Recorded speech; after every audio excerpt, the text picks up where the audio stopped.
Saludos, muy buenas tardes, sean todos bienvenidos y bienvenidas, como no, a un programa más de Más que Política, acercar a ustedes la actualidad de la política más cercana a aquello que ustedes demandan más información en nuestro objetivo. Hoy tenemos con nosotros, en los platós de Canal 4 TV, al comisionado de Inclusión Social y Lucha contra la Pobreza del Gobierno de Canarias, don Santiago Rodríguez. Muy buenas tardes, sea usted bienvenido. Buenas tardes, Juan Francisco, gracias por la recepción. ¿Cómo estamos? Bien, tirando. Empezamos el verano. Con mucho calor, ¿eh? Estamos empezando el verano y con mucho calor, sí, la verdad que se nota. Y con mucho trabajo. También, con mucho trabajo, demasiado. Que eso no decaiga, ¿no? No, porque además tenemos un trabajo que en el fondo es precioso y es bonito, pero es muy duro. Es una triste y dura realidad el tener que asumir el que en Canarias tenemos una situación de pobreza con la que tenemos que lidiar y alguien lo tiene que hacer. Yo di un paso y al frente. Y la verdad que desde que di ese paso al frente estoy teniendo en algunas ocasiones algunas pesadillas, ¿no? Ver cómo mi pueblo lo está pasando mal y que tenemos que entre todos intentar buscar una salida para aquellos que lo están pasando realmente mal. Es complicado, es complejo. La solidaridad no se estila mucho, la coordinación tampoco y la verdad que la desigualdad campa por Canarias, ¿no? Pero bueno, yo creo que es un trabajo que tenemos que ir asumiendo y entendiendo que si todos nos implicamos el tema puede avanzar. Es absorber la situación de las 8 islas de este archipiélago.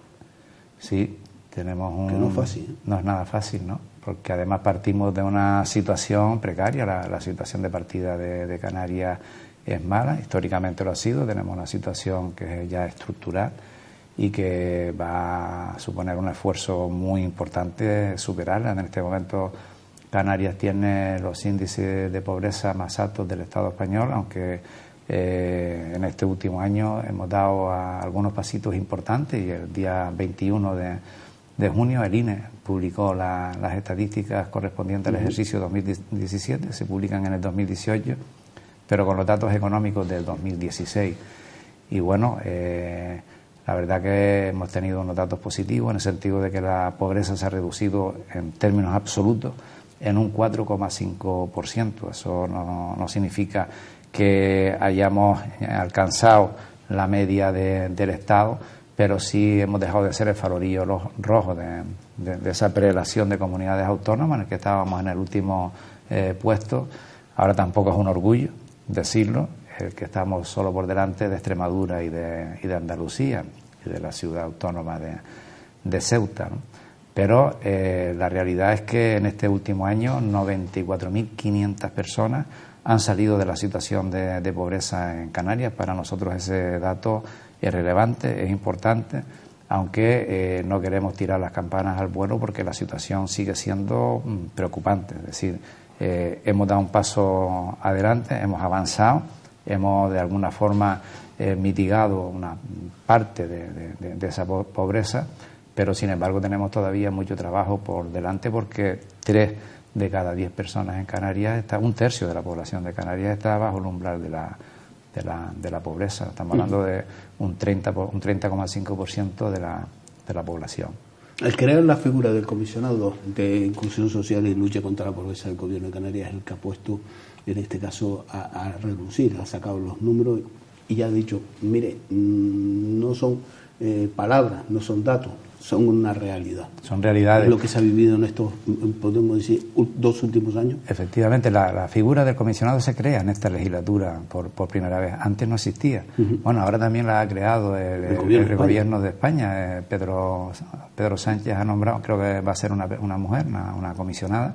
Creo que todavía no está nombrada, pero ha nombrado una comisionada para la pobreza infantil. La va a centrar en la primera infancia porque efectivamente la pobreza, si en algún momento podemos decir que se puede cortar la transmisión intergeneracional de la pobreza, es actuando en los niños, en la primera infancia.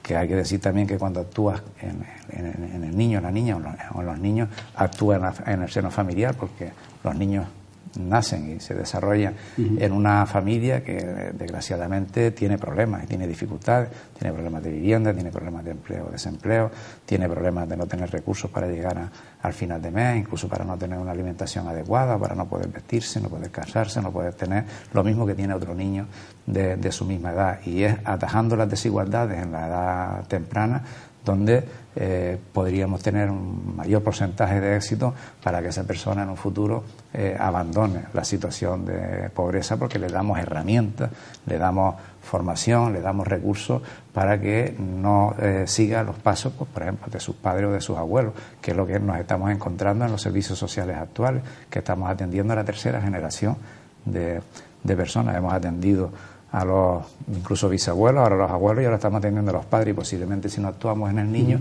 ese niño también será un futuro, digamos, demandador de servicios sociales, si no le damos las herramientas para que pueda superar esas desigualdades que lo mantienen en esa situación de pobreza. En España es obvio que el presidente Pedro Sánchez tomará esta medida, porque dentro del conjunto de la Unión Europea, España es uno de los países que presenta los mayores índices de pobreza. Estamos en una población de más de 13 millones de personas bajo el umbral de la pobreza, y yo, en mi opinión, entendí desde el primer momento que ha sido una medida muy acertada. Y no porque yo sea comisionado y sea comisionado de Canarias, sino porque efectivamente esta figura tiene mucho que hacer. Y quiero aclarar antes alguna cuestión, Juan Francisco, porque efectivamente en alguna ocasión en Canarias se ha dicho que creando la figura del comisionado, que se ha creado también la figura del comisionado de transparencia, o está la figura del diputado del común, y hay quien ha dicho que estos son puestos que se crean como echaderos de trabajo para aquellos que están, digamos, demandando un puesto. Cuando alguien no conoce la trayectoria o la profesión de don Santiago Rodríguez, pues creo que hay un desconocimiento, ¿no? Pero aparte de eso, yo quería decir que países tan poco sospechosos de crear echaderos, abrevaderos para personas, como puede ser el Reino Unido, que ha creado nada menos que una figura de un alto secretario de Estado para trabajar la soledad de los mayores, es decir, para ocuparse de las personas mayores que están en soledad. O Holanda, una realidad que incluso en España es mucho más dramática, existe, y en Canarias, con esa dispersión de la población por nuestra orografía, es también muy necesaria una figura, o por lo menos una atención, unos programas específicos para este tipo de personas, que ya en Canarias empieza a ser una población muy importante, y que por el despoblamiento de muchas zonas rurales se han quedado los mayores en una situación de soledad total y absoluta. Tejeda, en Artenara, en Tenerife también, en las zonas rurales, etcétera, ¿no? Entonces, digamos que son figuras que se crean porque hay un problema que efectivamente existe y hay que ponerlo en evidencia de alguna forma, hay que analizarlo y hay que sacarlo a la luz para poder abordarlo. Por lo tanto, cuando alguien de alguna forma así muy ligera también dilapida, ¿no?, lo que puede ser la trayectoria de un cargo, ¿no?, de una figura de esta tesitura, insisto, llámese el diputado del común, el defensor del pueblo, en este caso el comisionado de la pobreza, está haciéndole un flaco favor a la ciudadanía, porque precisamente una de las cuestiones básicas de lo que se trata es de intentar coordinar todos los esfuerzos que ahora están muy dispersos, en este caso en la geografía canaria. Mira, nosotros tenemos un archipiélago que realmente es pequeñito, estamos hablando de 7.000 kilómetros cuadrados, fraccionados en 8 islas, ya habitadas, con 88 ayuntamientos, 7 cabildos, el gobierno del Estado, o sea, la administración estatal y la administración autonómica. Son demasiadas administraciones que están trabajando sin coordinarse, o sea, cada una en su ámbito territorial, sin tener un proyecto común, y por lo tanto estamos destinando unos recursos muy importantes, más de los que nosotros pensamos y que pensamos que tenemos, pero de forma descoordinada. Por lo tanto, la eficiencia es mínima. No se está teniendo el resultado apetecible porque no hay esa figura que sursa y una todos los recursos y todos los esfuerzos que cada uno en su espacio vital, sea en el ámbito municipal, insular o regional o estatal, está realizando. Y por lo tanto, esa figura podría en este momento no solo poner, la estrategia adecuada para que todos esos proyectos, esos planes, se puedan coordinar de tal forma que concentremos los esfuerzos allí, en aquellas acciones que realmente dan mejores y mayores resultados, y de eso se trata. No se trata de que al poner una figura de esta magnitud, de esta dimensión, la figura del comisionado, la pobreza se puede resolver de la noche a la mañana. Ya quisiera yo que eso pudiera ser así. Esto es una tarea que está prevista a largo plazo, no es una situación que de la noche a la mañana podamos resolver, desgraciadamente. ¿Y usted cree que ese es el perfil? ¿O el perfil es que poner una figura como es el comisionado de inclusión social y lucha contra la pobreza y utilizar en ese perfil a alguien que viene no directamente, pero sí viene ya con ese conocimiento por su trayectoria profesional, porque usted en este caso trabaja para el gobierno de Canarias, vive una situación día a día desde su puesto como jefe de servicio de la sociedad canaria, el poner sobre la mesa datos, sabiendo de lo que se está hablando, en poner sobre la mesa herramientas que se tiene que articular para que esos datos, por lo menos paliarlos y frenarlos. ¿No será que eso incomoda? Incomoda de que por el Estado español hasta hace unos meses decía que España va bien y hemos salido de la crisis, cuando la crisis sigue, cuando, usted lo acaba de decir, cuando hablamos de la pobreza no es aquellos que no tengan nada para comer, es que hay una pobreza flotante de personas que tienen trabajo y no llegan a final de mes y son pobres, y es una realidad. Lo es, y tenemos trabajadores pobres ya. ¿Por qué tenemos trabajadores pobres? Porque tenemos personas que teniendo un contrato de trabajo de 8 horas o de jornada completa, el salario que percibe es un salario precario y no le permite llegar con dignidad al final de mes. Incluso puede que obligue a esa persona a tener una doble jornada para poder, es decir, trabajar de sol a sol, para poder tener, los recursos adecuados o suficientes para llegar con un mínimo de soltura al final de mes. Y efectivamente se han lanzado de aquí para atrás algunos mensajes contradictorios. Y es cierto que Canarias lleva ya más de 4 años, Juan Francisco, es decir, esto es curioso, llevamos más de 4 años creciendo como nunca y como nadie. Es decir, estamos creciendo a más del 3%. Nuestra economía, la economía canaria, está creciendo de forma impresionante, o sea, más que la media de los países de la comunidad europea. Es decir, estamos creando en una situación que se denominaba de crisis una riqueza tal que nunca se había creado esa riqueza en Canarias. Sin embargo, nunca con tanta riqueza hemos tenido tantos pobres en Canarias, ¿vale? Y eso se da porque efectivamente esa riqueza tiene un reparto desigual. Esa riqueza no está llegando a los más desfavorecidos, a los más pobres de la sociedad. Es más, aquellos que perdieron el empleo después del 2008 y que han tenido bastante dificultad ahora para encontrar un puesto de trabajo, si ahora encontrara un puesto de trabajo, tendría unas condiciones laborales y salariales peores que las que tenía en el 2007 y estamos en el 2018. O sea, se ha perdido por el camino muchos recursos, se ha perdido un poder adquisitivo importante y está costando que esa riqueza llegue a las personas que en este momento, digamos, son los que más lo necesitan, que son la mayoría de la población. Y desgraciadamente en estos momentos también se está, perjudicando a aquellos que peor formación y peores recursos han tenido para llevar esta crisis. De hecho, son los que se han caído por la grieta del sistema, ¿no? Y un país que se denomine a sí mismo un país desarrollado y civilizado no puede seguir creciendo y avanzando sin darle la mano a los que se están quedando en la cuneta, porque entonces sí que seríamos un país no solo insolidario, sino un desastre de país que no sería capaz de atender de forma inmediata, en lo más vital, en lo más urgente y necesario, a su gente, que son los que realmente han generado esa riqueza. Sin ellos esa riqueza no se ha podido crear. Esto sí que es una paradoja tremenda y esa es la paradoja que tenemos que resolver. ¿Cómo? Con tantos recursos, y me lo preguntaba el otro día también otro periodista, Juan Francisco, en Tenerife, me preguntaba, a ver, señor comisionado, dígame cómo es posible que estando todos los aviones llenos, todos los hoteles llenos, todas las mesas llenas, todo lleno, haya una situación de pobreza en Canarias. Y yo se lo decía, esa es la paradoja.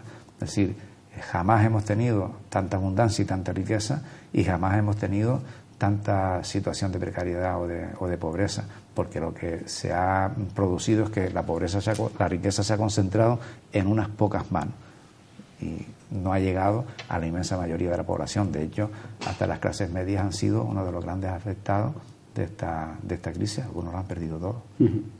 Ha dado usted y ha puesto esa herramienta, y ha dicho que el señor Pedro Sánchez ha creado, en este caso, la comisionada, la que van a nombrar comisionada de la pobreza infantil. Pero, y ahí dice usted, porque tenemos que frenar y hay que cegar desde ahí. Pues bien, yo pienso, y por lo menos lo que me transmite, ¿no?, que esa es la pobreza del silencio, ¿no?, del silencio y de la callada, de muchos padres y madres que están pasándolo mal, pero por miedo a que le puedan quitar a sus hijos, por miedo de que le puedan intervenir a esas situaciones. Hay un silencio y una callada, no ese acercamiento. Ahí han fallado las instituciones, no han transmitido esa confianza de decir, estamos aquí para poderlos ayudar, vamos a intentar ayudarles y buscarle solución, pero no la solución de quitarle los hijos a esas familias que están ahí y están trabajando, intentando ver cómo pueden salir ahí. Ese miedo, ¿no? Existe ese miedo. Y técnicamente así se define en los ámbitos académicos, es decir, la pobreza tiene un carácter multidimensional, es decir, tiene muchísimos rostros. Por ejemplo, un rostro de la pobreza es un rostro de mujer. Es un rostro de mujer mayor, jubilada, con una pensión de 230 euros, muy poquito, que viven en la pobreza severa, en la extrema pobreza, porque trabajó sin descanso, de sol a sol, en una España o en una Canarias que no le reconoció ni siquiera, digamos, la contratación, la antigüedad que en aquel momento pudo haber adquirido, ni siquiera se cotizó por esa mujer, aparte de que esa mujer tuvo periodo seguro en el que no pudo cotizar porque se dedicó a cuidar a sus hijos, a cuidar a su familia, y ahora jubilada se encuentra, pues incluso hasta viuda, en una situación de pobreza severa porque su pensión no le alcanza ni para llegar al final de mes, o tiene rostro de mujer, cabeza de familia monomarental, con hijos menores a cargo, con contratos temporales, en ocasiones incluso con propuestas de trabajo que no puede asumir y aceptar porque no tiene quien ayude a cuidado de los hijos menores, o tiene el rostro de una madre con 2 hijos esquizofrénicos que se tiene que dedicar de sol a sol a la atención de esos hijos, o tiene el rostro de una persona discapacitada o de una persona jubilada o de una persona con una enfermedad. El otro día me quedé también sorprendido por el informe de la Asociación de Cáncer de este país, que decía que todos los años, por motivo de padecer cáncer, 25.000 personas ingresan en situación de pobreza. Y en la memoria explicaban cómo llega una persona que tiene una vida normal, plena, además incluso con un nivel económico muy alto, y al tener un diagnóstico de una enfermedad de este tenor, empezar ya con los tratamientos, la quimio, las bajas, al final terminan en el paro, luego termina con una pensión muy pequeña, unos gastos en salud, medicina muy importantes, y cuando prácticamente se piensa dar cuenta de su situación, está en una situación de desahucio. Y esto explicado por ellos mismos, no es una cuestión que me esté sacando yo ahora de la chistera. Es decir, 25.000 personas por padecer una enfermedad, una de ellas, entran en situación de pobreza. Por lo tanto, se puede llegar a una situación de pobreza por múltiples causas, no solo la económica es la causa fundamental. Es una cuestión importante el factor económico, pero lo es también otro tipo de factores, cultural, social, de salud, de desigualdad, de género, de raza, de sexo. No es lo mismo nacer en una familia pobre que en una familia rica. También el origen de donde se nace determina también algunas situaciones. Si estamos hablando de un problema y de un segundo para otro nos puede cambiar la vida a cualquiera. Conozco a muchas familias que en el periodo de la crisis tenían una situación muy estable económicamente, incluso hicieron inversiones en vivienda, etcétera. Les llevó una situación de desempleo a los dos, perder la vivienda, perder el empleo y estar ahora en una situación de precariedad prácticamente total, después de pasar de una situación económica muy boyante. Es decir, es cierto que hay una pobreza que se hereda, la que llamamos la que antes estábamos diciendo que se tendría que evitar a través de la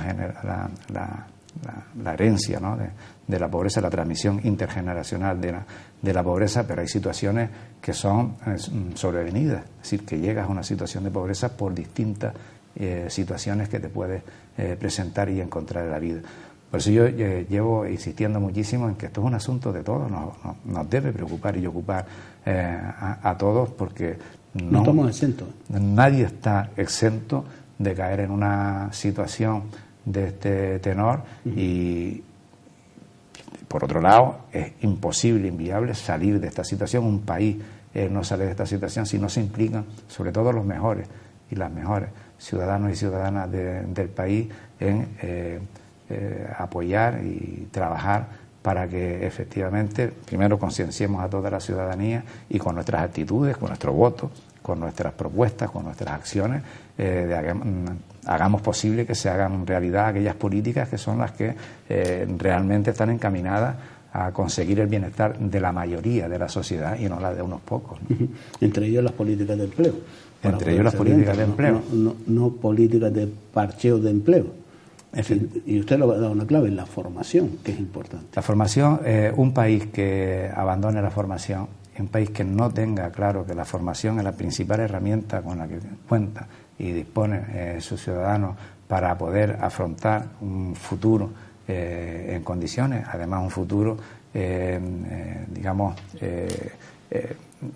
generado o llevado por sí mismo, es decir, un futuro que no esté condicionado por otro, sino que tú seas, digamos, el dueño de tu presente y de tu futuro, porque te han dado las herramientas para tú poder elegir aquello que tú consideras que es lo mejor para ti y no verte abocado a lo primero que te ofrezcan o a lo único que hay, porque no tienes otra salida. En este caso, yo una de las cuestiones que estoy intentando poner sobre la mesa es que el factor educación, el factor cultural, es clave y es fundamental para luchar contra la pobreza. De esto no hay duda. Hombre, eso es una herramienta importante. Permíteme que haga no un kick ni un punto de aparte, pero también hay otros temas que quiero poner sobre la mesa y en este caso, con su conocimiento de la política municipal de Santa Lucía, me gustaría también hablar de unos puntos de la política de Santa Lucía. Por ejemplo, las obras que se están ejecutando, que se llevan ejecutando del Paseo de los Artesanos. ¿En qué situación se encuentra? Bueno, yo en este caso me gustaría hacer un poco de memoria con mis ciudadanos, con mis vecinos de Santa Lucía, si me están viendo y me están escuchando. Estamos a menos de un año de las próximas elecciones. Les quiero recordar a mis conciudadanos que en las legislaturas anteriores este problema se dio exactamente igual en Santa Lucía, es decir, el grupo de gobierno, y es una de las cuestiones que hemos venido explicando hasta la saciedad, deja para el último ejercicio de la legislatura el presupuesto más importante, o digamos la cantidad mayor de los recursos económicos del municipio para hacer un conjunto de obras que deslumbren a la ciudadanía, porque efectivamente tenemos escasa memoria y apenas nos podemos acordar de lo que ocurrió a partir de los últimos 6 meses. Y lo que hace nuestro grupo de gobierno, el grupo de gobierno de Santa Lucía, es, antes de que lleguen las elecciones, llenar de obras el municipio para que la gente vea y perciba que efectivamente se está haciendo mucho. Conocedores ellos de que la gente no se acuerda qué fue lo que pasó hace 3 años. Y eso es cierto. Y tampoco se acuerdan de lo que pasó hace 2. ¿Y qué pasó hace 4 años, hace 3 años? Pues que se hicieron, anunció el Ayuntamiento de Santa Lucía las obras en la Avenida de Canarias en la zona de Valo, diciéndole a los comerciantes y empresarios que no se preocuparan, que iban a hacer unas obras que iban a durar 2 o 3 meses y no les iba a perjudicar, por ejemplo, en la campaña de Navidad. Y no solo duraron 2 o 3 meses, sino que se pasaron con creces de los 6, los 7 y los 8 meses y al final perjudicaron de forma muy gravosa, muy importante a los comerciantes de esa zona, algunos esperando que por Navidad pudieran hacer caja para recuperar parte del año. Y lo que está ocurriendo en este caso en lo que son estas obras del Paseo de los Artesanos es que efectivamente unas obras que tenía un proyecto de un corto tiempo un periodo corto de tiempo para hacerlo, se está alargando de tal manera que está perjudicando. Hay 10 comercios fundamentalmente, 10 pequeños comercios que están siendo perjudicados de forma importantísima porque no hay manera de acceder a esa zona donde ellos tienen los comercios. Algunos ya están prácticamente en una situación de quiebra, crisis total, incluso planteando cerrar. Y a mí me parece que estas son unas situaciones totalmente injustas porque el ayuntamiento ya tiene que ser, o el grupo de gobierno debe ser consciente de que una obra de estas características tiene que hacerse con las condiciones adecuadas y suficientes para que el pequeño comercio, incluso los vecinos que viven en esa zona,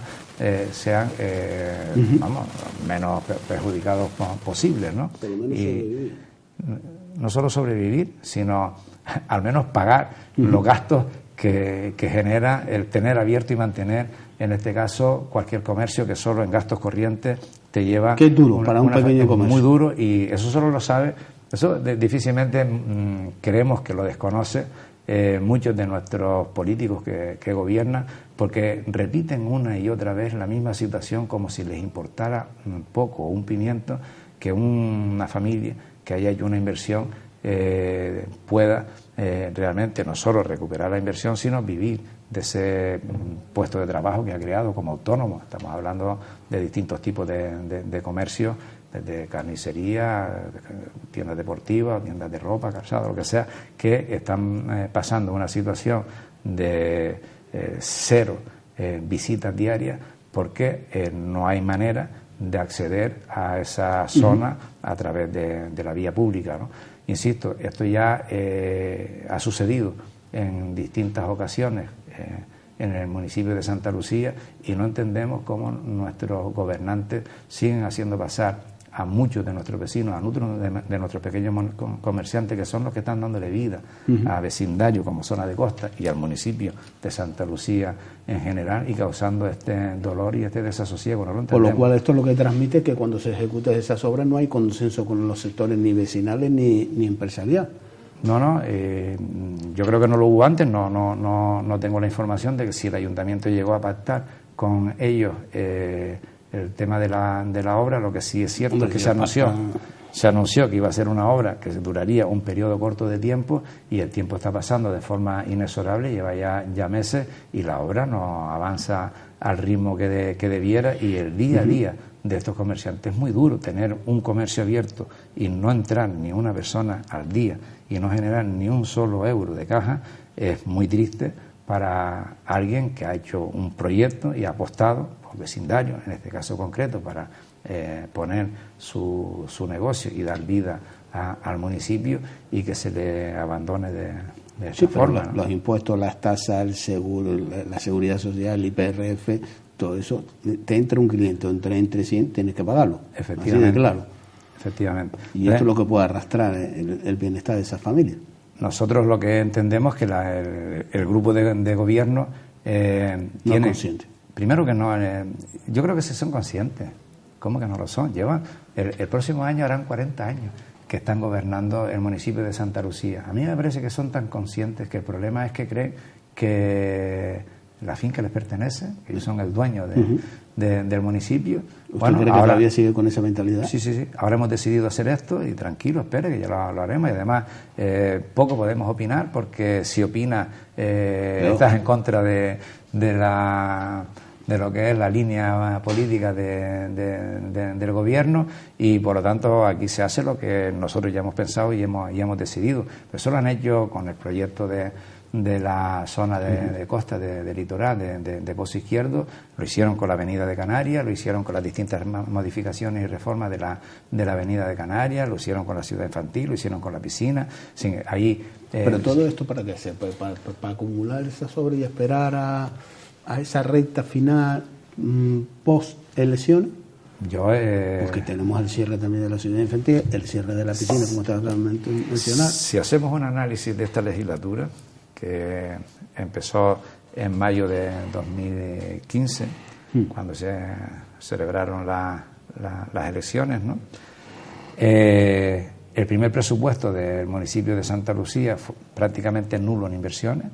El segundo presupuesto, ellos arrastraron el superávit del presupuesto del ejercicio anterior al siguiente, y ahí están las inversiones que realizaron. Cada vez iban siendo menos, anunciaban muchas inversiones, estas no se hacían y se pasaban al ejercicio siguiente, hasta que han llegado a este ejercicio, y es cuando se han propuesto hacer ese número tan ingente de pequeñas obras, asfaltados, reparaciones, vestimenta de zonas públicas, que es lo que ellos todavía entienden que venden como imagen para volver a obtener otra vez, y como gestión, para volver otra vez a tener, digamos, el favor, el voto de los vecinos de Santa Lucía. Todo este conjunto de obras que se planifican solo para un final de legislatura, se hacen de forma, digamos, continua, en un, digamos, proyecto de 4 años de legislatura, y no solo la disfrutamos con mayor antelación los ciudadanos, porque no es lo mismo que la obra de la hagan al final de la legislatura que al principio, sino que además, si las vas repartiendo en los distintos presupuestos de los distintos ejercicios, no satura el municipio y sobre todo determinadas zonas de obras y de reparaciones que en este momento hacen un daño increíble, tal como está, porque Santa Lucía, hay que decirlo, sobre todo la zona de costa, es un caos en lo que a movilidad se refiere. Si encima ese caos interfiere con obras de este nivel, de esta envergadura, que obliga a cerrar calles colaterales, cuando ya realmente el día a día sin ese tipo de obras es un caos, la situación es explosiva.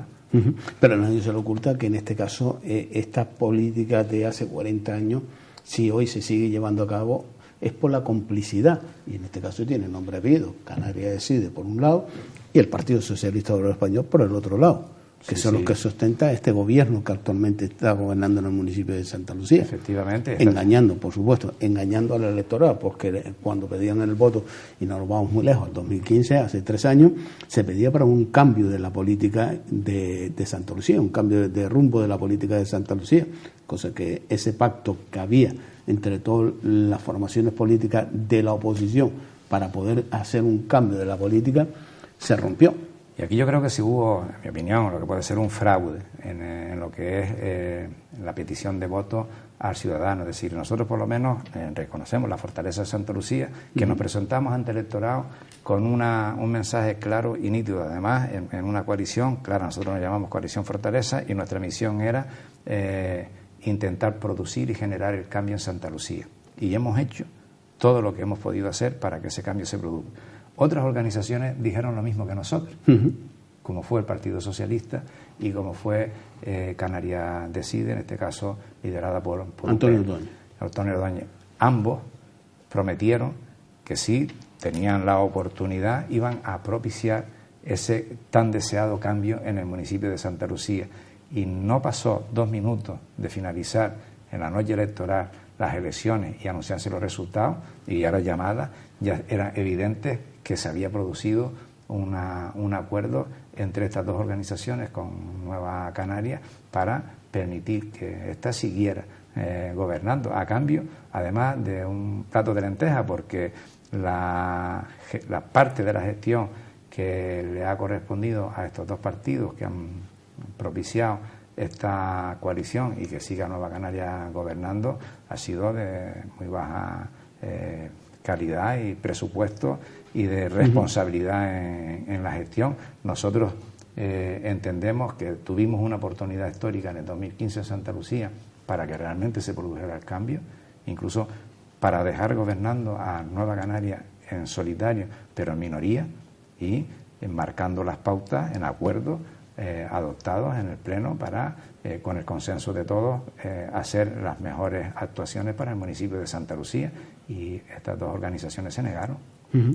Oiga, ¿el cierre de la ciudad infantil?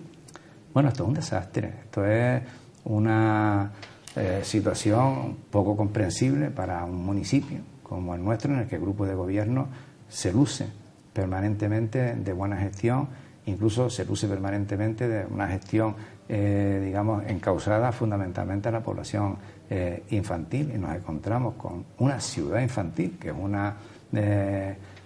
una infraestructura de relevancia y de importancia para nuestro municipio, y se tuvo que cerrar por orden de la autoridad sanitaria, porque el abandono de las instalaciones llegó a tal nivel que una inspección sanitaria ordenó el cierre, y ahora estamos en una situación de cierre por la autoridad, en este caso sanitaria, y en una situación preocupante para nosotros, porque no es fácil retomar otra vez esta infraestructura con esta dimensión y darle la relevancia que la infraestructura en sí tiene para nuestra ciudad, para nuestro municipio, que insisto, pocos municipios tienen una infraestructura de este tenor, que además servía no solo como punto de encuentro y de celebración, sino como de ocio para los más pequeños de nuestro municipio, que sí se podían divertir y podían jugar en un espacio seguro y habilitado, con las, digamos, en este caso, infraestructuras y juegos necesarios, los espacios adecuados para que se diviertan en seguridad y en relación plena con otros niños y sus familias. Empezamos a estar hablando de que entramos ya en el verano, que no es el calor que hace. En este caso, cuando viene el calor, pues nos llama a la playa, nos llama a las piscinas. ¿Sigue cerrada la piscina? Bueno, la piscina este es otro, el cuento de nunca acabar. Es decir, en principio se anunciaron una reforma en la piscina municipal, que está en la Avenida de la Unión, la más importante que tiene el municipio de Santa Lucía. A los padres se les planteó que esto iba a ser por un periodo de tiempo corto, incluso se les derivó a otra zona, como puede ser Juan Grande, o como puede ser el Castillo, como puede ser Aldea Blanca, como puede ser el cruce de Arinaga, y resulta que en la medida que avanza esta reforma planificada por el grupo de gobierno, se van encontrando con que hay otros problemas que existen en esa piscina, que hasta ahora parece ser que eran desconocidos, y que, oh sorpresa, no solo va encareciendo el presupuesto de la reforma de la piscina, sino que se va dilatando en el tiempo, en muchos meses, y está llevando a un caos importante a muchas familias y a muchas personas que haciendo rehabilitación. Esto es un tema importante. Es decir, en esa piscina había muchísimas personas, no solo de Santa Lucía, pero de Santa Lucía, que utilizaban la piscina para hacer rehabilitación por tener problemas de salud.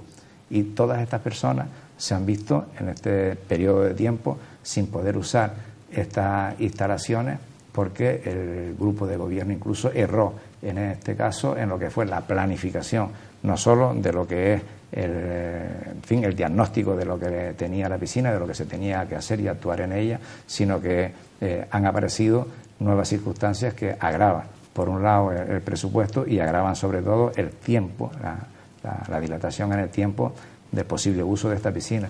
Da la casualidad que otra vez nos encontramos en una época en la que más uso se hace de esa piscina, porque efectivamente ahora viene el periodo estival, los niños tienen vacaciones, las familias también aprovechan este tiempo para acudir más horas a la piscina, y es cuando precisamente no se dispone de la piscina. Uso de piscina. Pues bueno.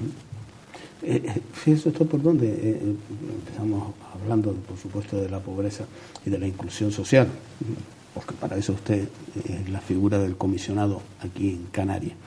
Y usted decía, hombre, es que cuando se creó la figura del comisionado de inclusión social y lucha contra la pobreza en Canarias, pues alguien decía que era algo para colocar, o especulaban con eso, ¿no? Vamos para colocar a los amigos de mis amigos, cosa que estamos acostumbrados en la política en Canarias. Pero el caso anecdótico y la realidad es que el comisionado de la inclusión social y la lucha contra la pobreza en Canarias es de el municipio, o uno de los municipios con más pobreza de toda España, que es Santa Lucía.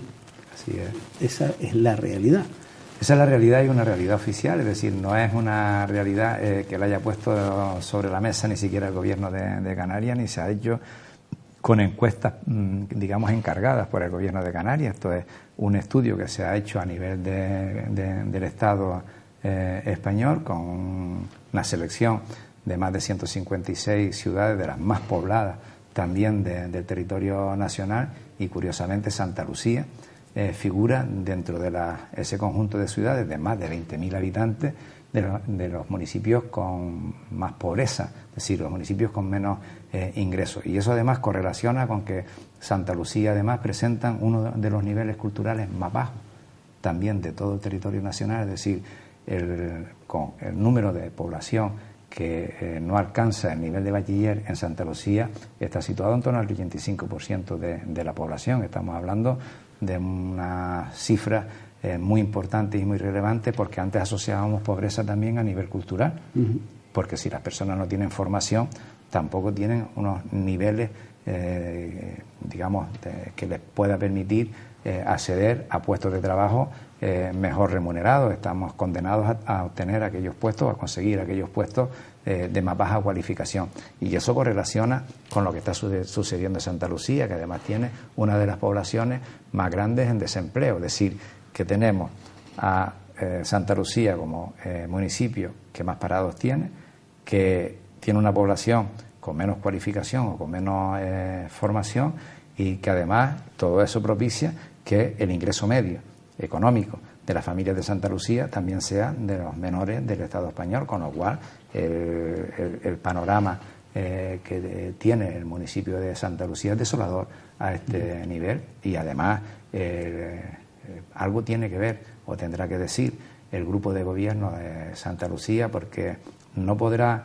en este caso despejar el balón fuera diciendo que hay competencias que no tienen. Mire, ustedes llevan gobernando este municipio, son los únicos que han gobernado este municipio desde la transición, desde el periodo democrático, es decir, llevan 40 años gobernando el municipio.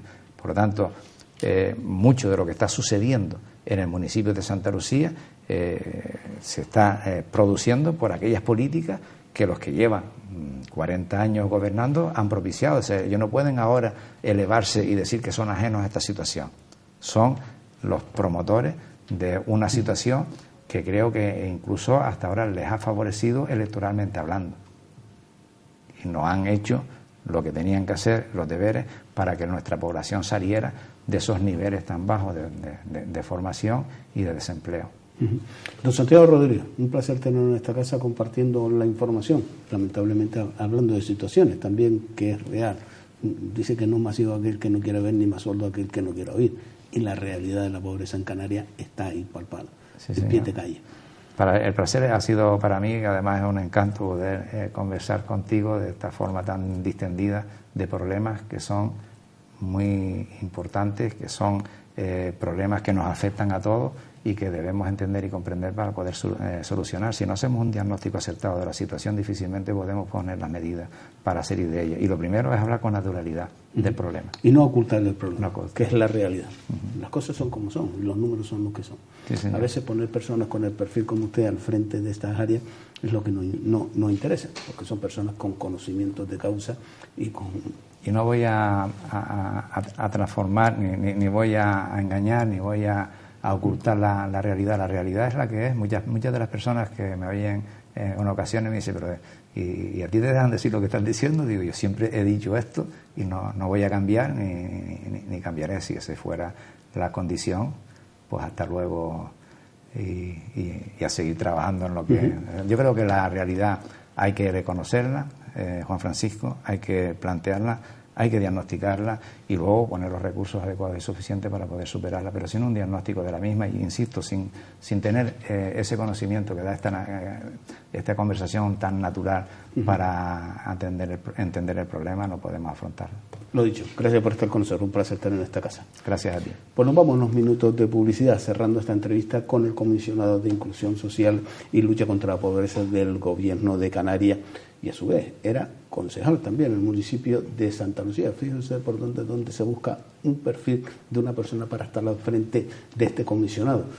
Y el perfil, hombre, es decir, el más idóneo, es decir, una burrada, ¿no? Pero se buscaba ese perfil y creo que ha sido aceptado. Una persona con conocimiento de causa de el estado de la sociedad, porque desde su cargo como jefe de servicio en el área de sanidad en el Gobierno de Canarias, por un lado, y a su vez también, fíjese usted por el dato como está, y no se puede engañar, son los datos de que el municipio de Santa Lucía es uno de los municipios más pobres de España. Y esos datos, por mucho que los maquillen, por mucho que los quieran meter en un cajón, siempre están ahí.